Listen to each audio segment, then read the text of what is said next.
അത് വലിയ ചുടുകാട്ടിലെ കാര്യങ്ങൾ നോക്കുന്നത് സി പി എമ്മും സി പി ഐയും കൂടെ സംയുക്തമായിട്ടാണ്. അതിൻ്റെ വാതിലിൻ്റെ തന്നെ താക്കോല് സി പി ഐയുടെ കയ്യിലൊരു താക്കോലുണ്ട്, സി പി എമ്മിൻ്റെ കയ്യിലൊരു താക്കോലുണ്ട്. കഴിഞ്ഞ ദിവസം എൻ്റെ പേരക്കുട്ടികളൊക്കെ ആയിട്ട് വലിയ ചുടുകാട്ടി പോയിരുന്നു. ആലപ്പുഴ വേറൊരു ആവശ്യത്തിന് പോയപ്പം അവരെയൊക്കെ ഇത് പരിചയപ്പെടുത്തണമല്ലോ രക്തസാക്ഷികളെക്കുറിച്ച്. അപ്പം എനിക്ക് മുൻകൂട്ടി പറഞ്ഞ താക്കോല് അറേഞ്ച് ചെയ്യേണ്ടി വന്നു.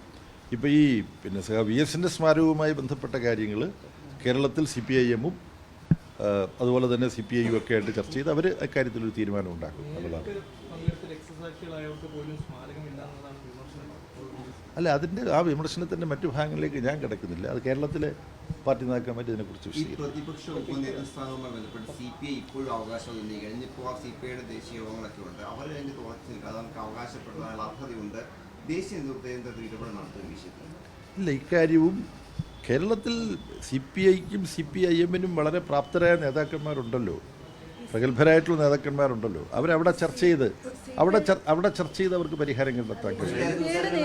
തെരഞ്ഞെടുപ്പ് കഴിഞ്ഞ് ഇത്ര നാളായിട്ട് അതിന് പരിഹാരം കാണാൻ കഴിഞ്ഞിട്ടില്ല. ഇപ്പോഴും ആ പ്രശ്നം സജീവമായിട്ട് നിൽക്കുകയാണ്. നേതാക്കൾ, പ്രത്യേകിച്ച് സി പി ഐ നേതാക്കൾ ബിനോയ് വിശ്വം അടക്കമുള്ളവർ അതിൽ നിലപാടുകൾ പരസ്യമായി പറയുന്ന സമയമാണ്. പ്രതിപക്ഷം ഒറ്റക്കെട്ടായി പോകേണ്ട ഒരു സമയത്ത് ഈ ഒരു വിഷയം ഇങ്ങനെ നീണ്ടു നിൽക്കുന്നത് ശരിയാണോ? പ്രതിപക്ഷം ഒറ്റക്കെട്ടായിട്ട് മുന്നോട്ട് പോയിക്കൊണ്ടിരിക്കുകയാണ്. ഈ പ്രശ്നം അവിടെ അവർ ചർച്ച ചെയ്ത് പരിഹരിക്കും എന്നാണ് പ്രതീക്ഷിക്കുന്നത്.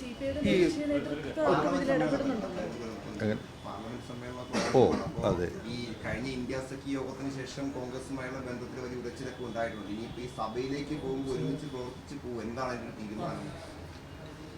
നമ്മുടെ രാജ്യത്ത് വളരെ ഉത്കണ്ഠാജനകമായ സംഭവവികാസങ്ങളാണ്.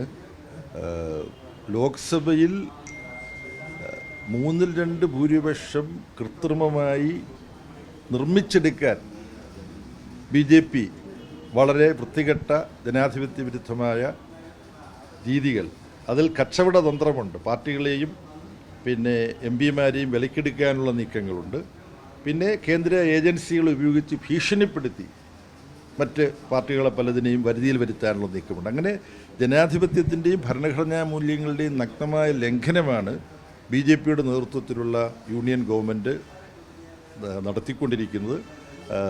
അതിൻ്റെയൊക്കെ ഭാഗമായിട്ട് പല ഇന്ത്യ വേദിയിൽ പ്രവർത്തിക്കുന്ന പല പാർട്ടികളിലും ചാഞ്ചാട്ടങ്ങളുണ്ട് തുടങ്ങിയിട്ടുള്ള പല വാർത്തകളും വന്നുകൊണ്ടിരിക്കുകയാണ്. അതൊക്കെ ശരിയാകാതിരിക്കട്ടെ എന്ന് ഞാൻ വിചാരിക്കുന്നു. അപ്പോൾ ഈ പാർലമെൻറ്റ് സെഷൻ വളരെ നിർണായകമാണ്. ഈ ഡിലിമിറ്റേഷൻ കൊണ്ടുവരിക, ജമ്മു കാശ്മീരിലും ആസാമിലും നടത്തിയ പരിമിതമായ ഡീലിമിറ്റേഷൻ്റെ അടിസ്ഥാനത്തിൽ എങ്ങനെ അവിടുത്തെ തെരഞ്ഞെടുപ്പ് ഫലത്തെ സ്വാധീനിക്കാൻ കഴിയും എന്ന് ബി ജെ പി തെളിയിച്ചിട്ടുണ്ട്. അത് ആസാമിൽ നന്നായിട്ട് തെളിഞ്ഞു, ജമ്മു കാശ്മീരിൽ വേണ്ട പോലെ ഉണ്ടായില്ല. അതുകൊണ്ട് ഇന്ത്യൻ ജനാധിപത്യത്തിൻ്റെയും ഭരണഘടനാ മൂല്യങ്ങളുടെയും കാത്തുസൂക്ഷിപ്പിന് പ്രതിപക്ഷം വളരെ ഉത്തരവാദിത്വത്തോടും ജാഗ്രതയോടും യോജിച്ച് പ്രവർത്തിക്കേണ്ട ഒരു സന്ദർഭമാണ്. അതുകൊണ്ട് ആ ഉത്തരവാദിത്വ ബോധം പ്രതിപക്ഷം കാണിക്കണം.